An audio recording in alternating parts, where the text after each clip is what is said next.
I began subletting a rental house cabin for a couple months in 2023 when my dad and I were bucking heads and I needed to move out. The actual renter of the apartment was having his own personal issues, causing him to leave the apartment, and I'll just refer to him as my landlord to make it easier. The cabin was an entire unit rental and it was paid month to month, which was ideal for my temporarily shitty situation. It was 2 floors, technically a small kitchen, decent-sized living space, and 1 bedroom that you had to climb a little flight of stairs to get to, and there was a quirky hatch-type door that you'd have to open to get to the upstairs bedroom. I had already been there for a month. I paid for the second month's rent already by this point, so I was fully situated there. The cabin sat at the end of a dirt road with a few other similarly sized cabin-type houses. One was vacant as far as I knew because I never saw cars parked out front or lights on the other houses. Well, I never met the neighbors, but I knew people lived in them. I work 12-hour shifts sometimes, and when I get home, I'm completely exhausted and we just go straight to bed and watch TV until I fall asleep. This was one of those nights I got home, made a peanut butter and jelly sandwich and a protein shake as my late night dinner, then went to bed. I always shut the door in the floor every night.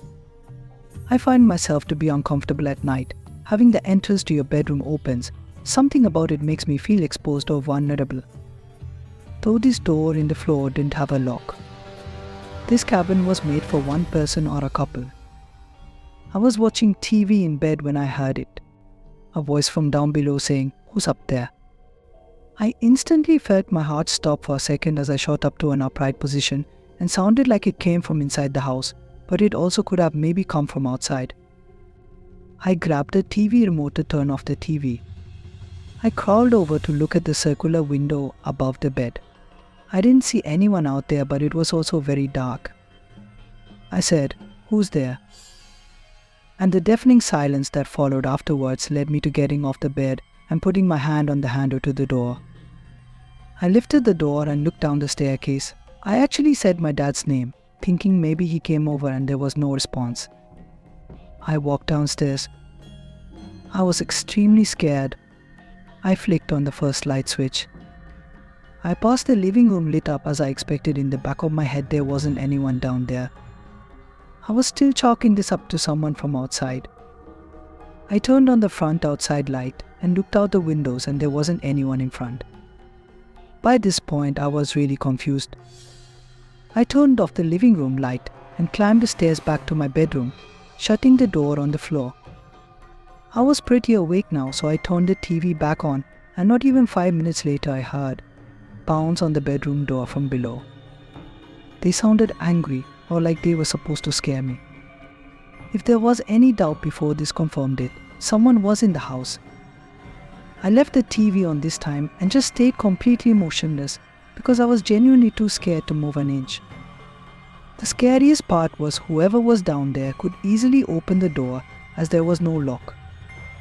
I laid silent for about 20 minutes, and once I felt comfortable to move, I looked for my phone, and of course, of all times, it wasn't on my nightstand.